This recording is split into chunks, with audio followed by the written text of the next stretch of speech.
And welcome to the first webinar that we have this year.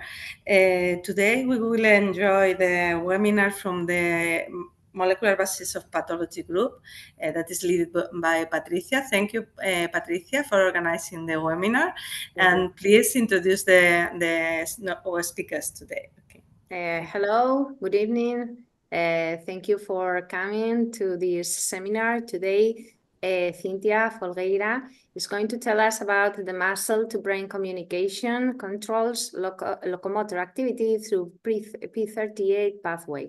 Cynthia is Cynthia did her PhD with Rubén Nogueiras in the thymus, and she's doing a postdoc with Guadalupe Sabio in the CNIC. Well, she has several projects ongoing, and this is one of her projects. Yeah. So Cynthia, whenever you want, you can tell us. So thank you, Patricia, and thank you also for the invitation to participate in these webinars of your group, and also thank Mar for giving me the opportunity to present the result of this project, in which we studied how the muscle-to-brain communication controls the locomotor activity through the P38 signaling pathway.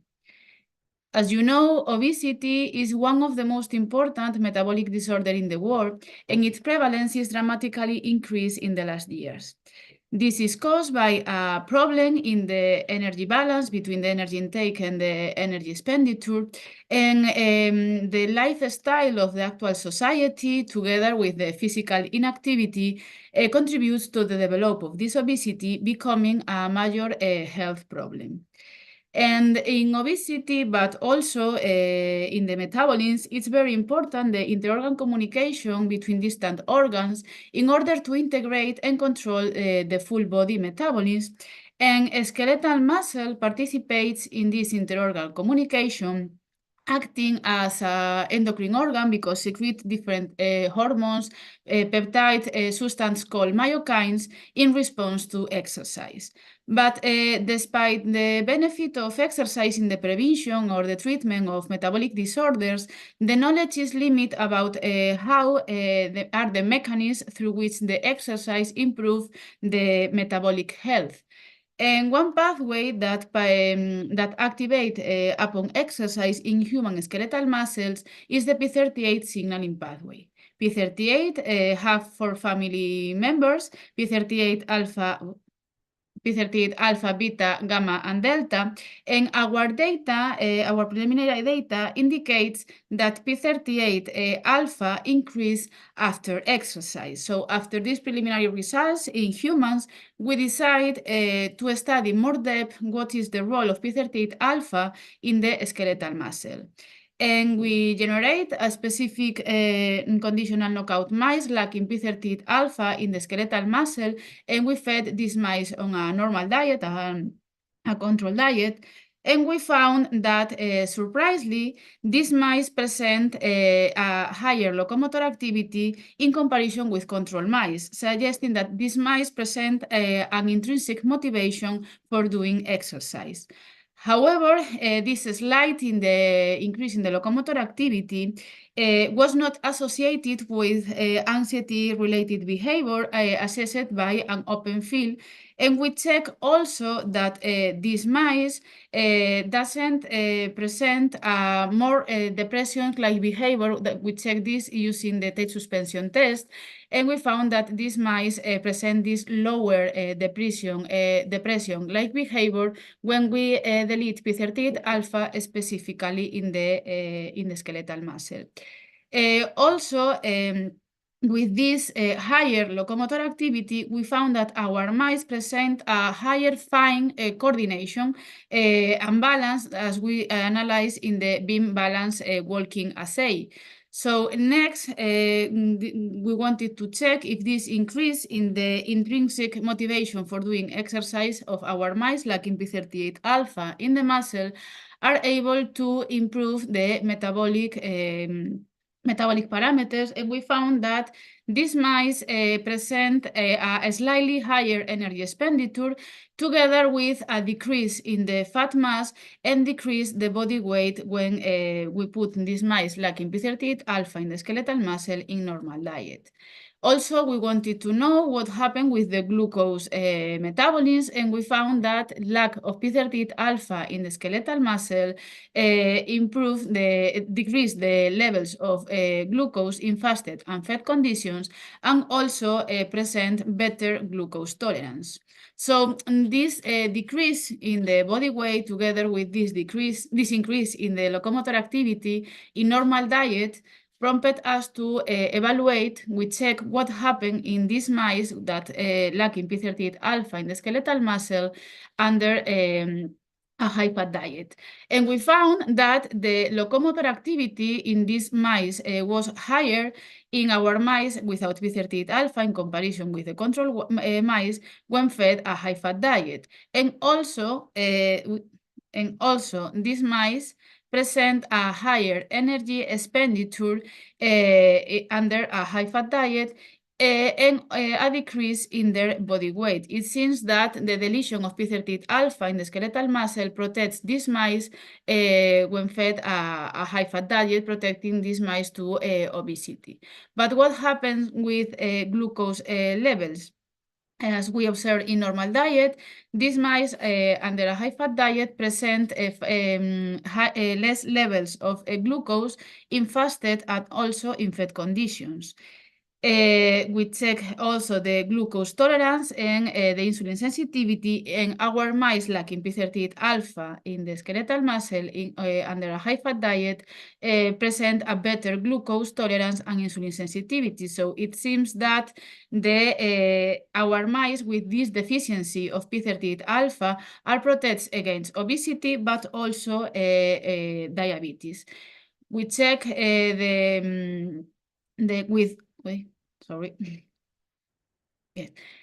We check also histological analysis of hematocilin, eosin, and oil red histological analysis of these livers of these mice, revealing a lower level of hepatic steatosis, suggesting also the protection of this deficiency of P38 alpha in the hepatic steatosis.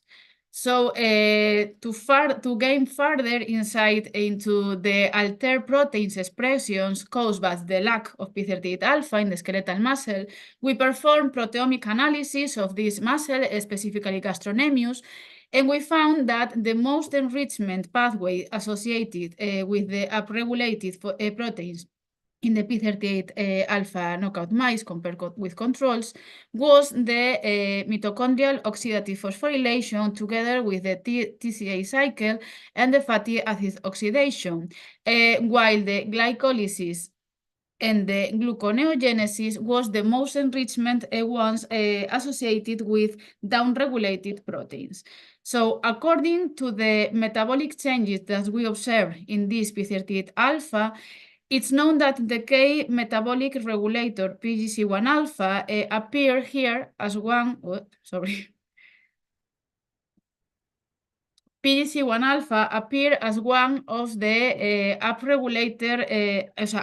upstream regulators in our proteomic analysis, and also we check the expression of PGC1 alpha in the muscle of our mice lacking P38 alpha, and we check that this increase in the levels of PGC1 alpha in our mice. So to decipher if these higher levels of PGC1 alpha are able to control the metabolic changes that I described previously, we generate a conditional knockout mice lacking P38 alpha and also P38 alpha and also PGC1 alpha specifically in the skeletal muscle. And but we found that these mice, these double knockout mice, present a decrease in their body weight, the same as we observed in the mice lacking B38 alpha, and also present higher energy expenditure and locomotor activity, suggesting us that this increase in PGC1 alpha is not the responsible for the changes in locomotor activity, in this intrinsic motivation for doing exercise of our mice, and it's able to control through PGC1 alpha the changes observed in the body weight. However, in these mice, in our mice without P38 alpha in the skeletal muscle, we observe that these mice present a higher muscle strength. So we thought that maybe the role of PGC1 alpha is not a focus in the metabolic changes that we observe in the locomotor activity or in the control of metabolism, are more able to control this strength. So we check the muscle strength in these mice lacking PGC1 alpha and P38 alpha, and we observe that the muscle strength and revert the phenotype to the control mice. So this PGC1 alpha is necessary to control the higher muscle strength in our P38 alpha, but not explain the phenotype that we observe in the intrinsic motivation for doing exercise. So to continue researching and investigating the mechanism linking this P38 alpha deficiency mice in this metabolic remodeling of the that we observe in the skeletal muscle, and we analyze the P38 phosphorylation. As I said before, P38 have 4 family members, P38 alpha, beta, gamma, and delta, and we wanted to check what about the other P38 family members because sometimes have the potential to induce a specific response in skeletal muscle. And this analysis revealed that when in our mice lacking P38 alpha, we observe an activation of P38 gamma, specifically in the skeletal muscle.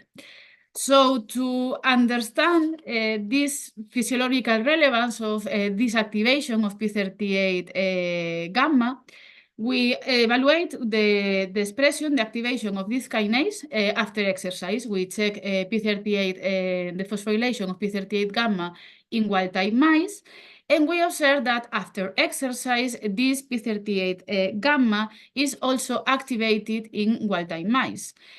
We evaluate also the expression of P38 gamma in the skeletal muscle of our volunteers in humans, skeletal muscle, and also we observe that these volunteers present a higher levels of P38, the higher phosphorylation of higher activation of P38 gamma in this skeletal muscle. So we wanted to corroborate this effect, the role of this P38 alpha gamma phosphorylation in the phenotype of our mice lacking P38 alpha, and we generate mice lacking P38. I'm sorry. Okay, P38 alpha, and also without P38 gamma, specifically in the skeletal muscle. And we found that the lack of P38 gamma revert the phenotype of the lack of P38 alpha in the locomotor activity and also in the body weight changes that we observe when we put these mice on a high-fat diet. So this demonstrates that it's necessary the activation of the P38 gamma to increase the activation, the intrinsic motivation to do exercise in our P38 alpha knockout mice. But it's known that the skeletal muscle, it's known that the skeletal muscle is able to release different myokines in response to exercise that could affect and control different brain areas. And we wanted to search for myokines that we observe that in our muscle without P38 alpha, we have the activation of P38 gamma, and we wanted to search for some myokines candidates that could release from our muscles and are able to activate different brain areas that control movement. So we combine RNA-seq base transcriptomic analysis of control mice, P38 alpha knockout mice, and P38 alpha and gamma knockout mice in the muscle, with secretome screening from genes encoding secreted proteins. And we identify 15 differentially expressed genes in the muscles from the mice with the deletion of P38 alpha compared with the control mice, and in the opposite way in the mice lacking P38 alpha and gamma. And among these 15 differentially expressed genes, we focus in interleukin-15. That interleukin-15, it's a well-known described that is secreted by the muscle and controls movement. And we wanted to know that if this interleukin-15 is higher in the plasmatic levels of our mice. And we found that this interleukin-15 is also higher in the plasma of our knockout mice. So, but this is able, this higher interleukin-15 from the muscle to the plasmatic levels control some motor functions in different brain areas.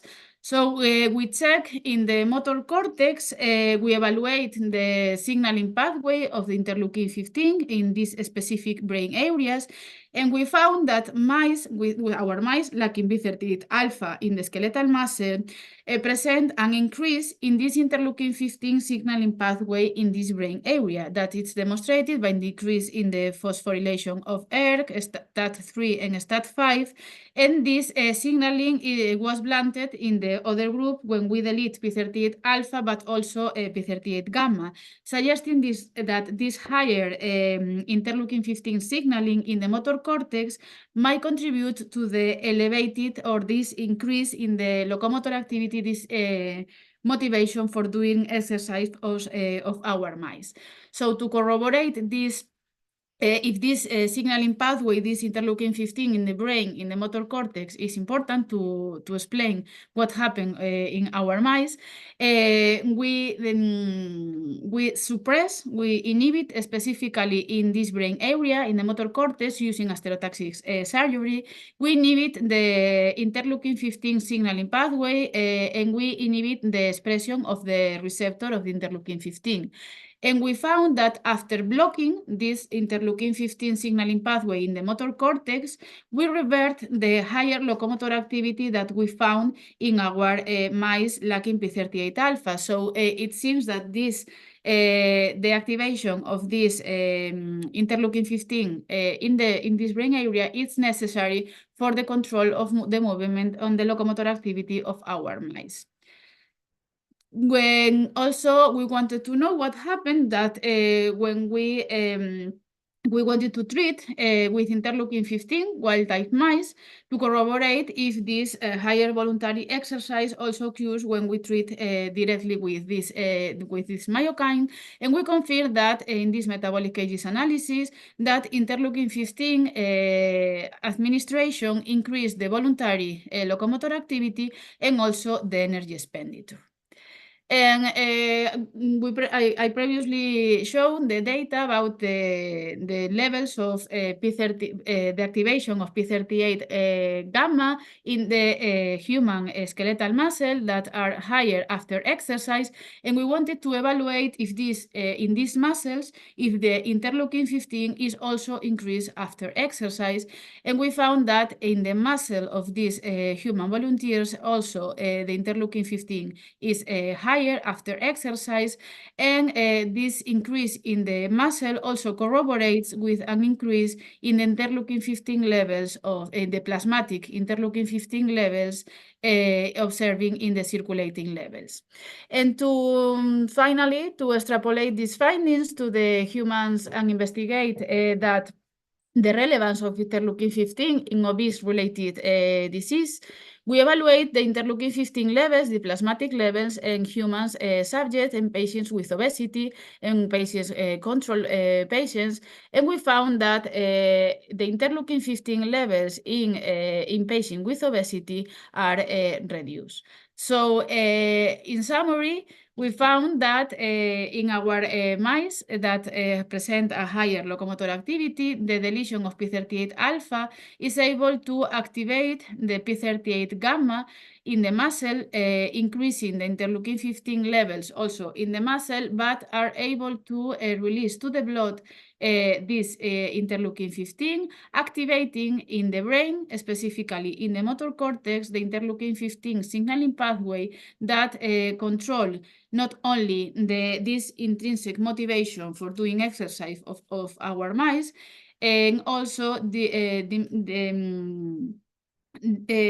provokes a diminution in the obesity and also in the type 2 diabetes.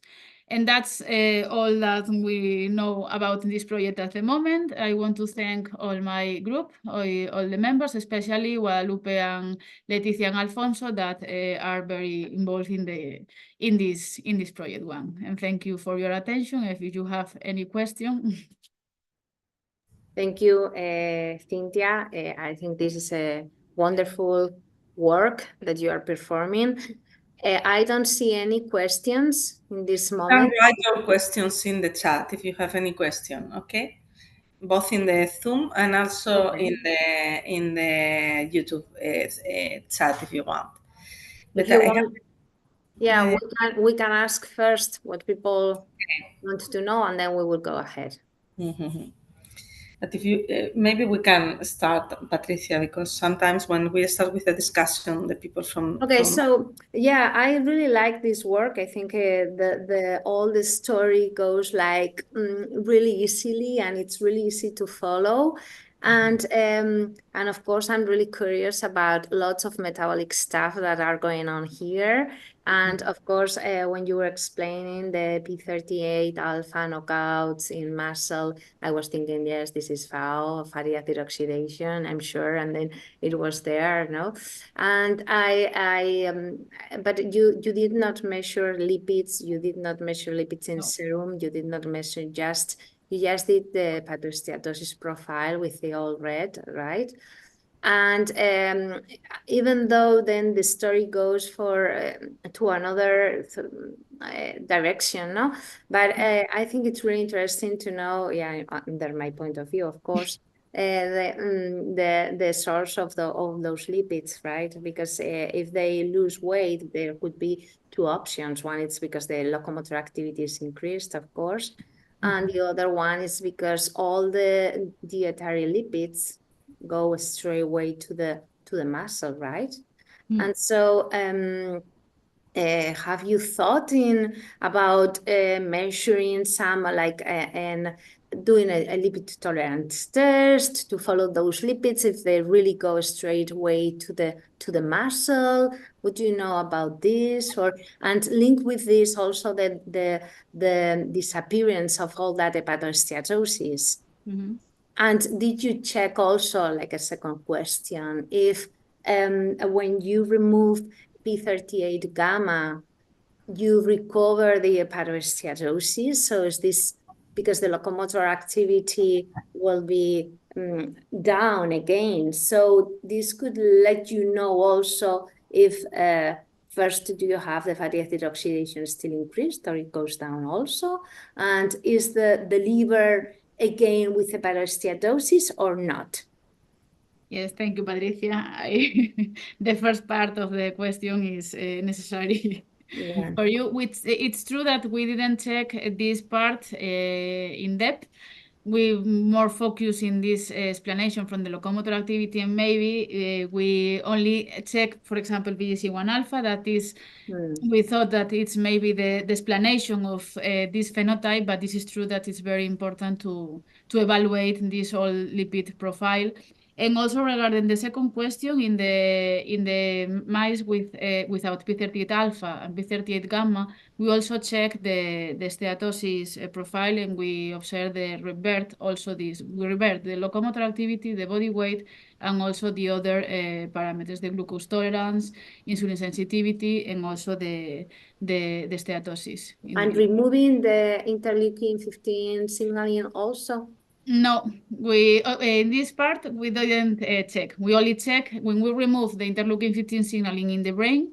We only check if we remove and revert the locomotor activity phenotype, body weight, and energy expenditure. But we didn't check yet more in depth because this could be liver really or interesting. Yeah, taking into consideration that also the cohort of obese patients have those decreased levels in the interleukin-15, to know if it's signaling, maybe they still have hepatosteatosis or higher hepatosteatosis, maybe to know how could be the link, or yeah.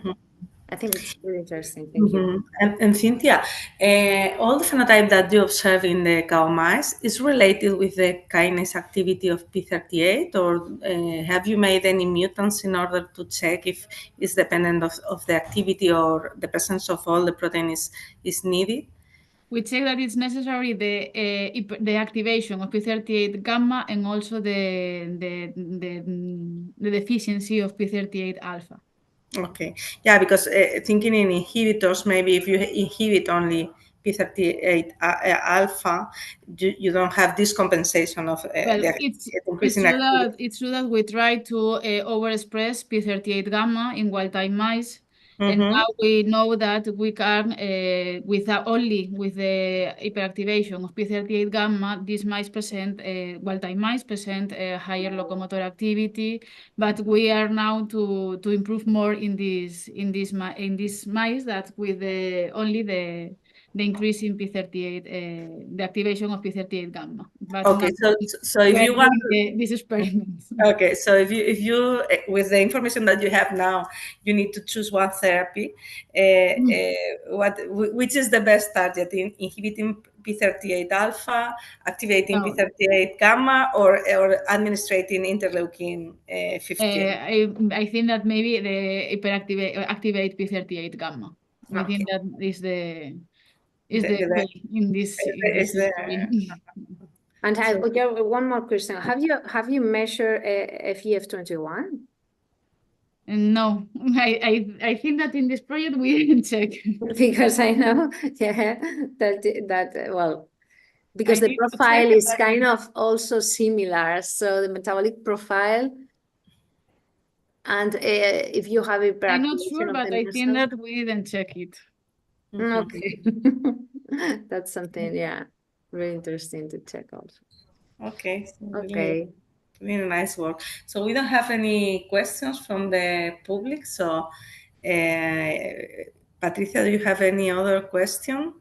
No, I think no, but I think this is really interesting project. This is like an open venue to still doing things with the muscle and P38, and yeah. There's always a lot to do with P38, I guess. Okay. P38 is everywhere. Yes, really.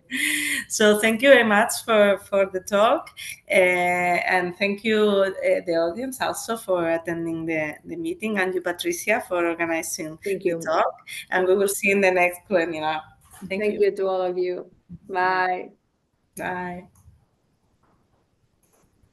Vale, ya estamos fuera de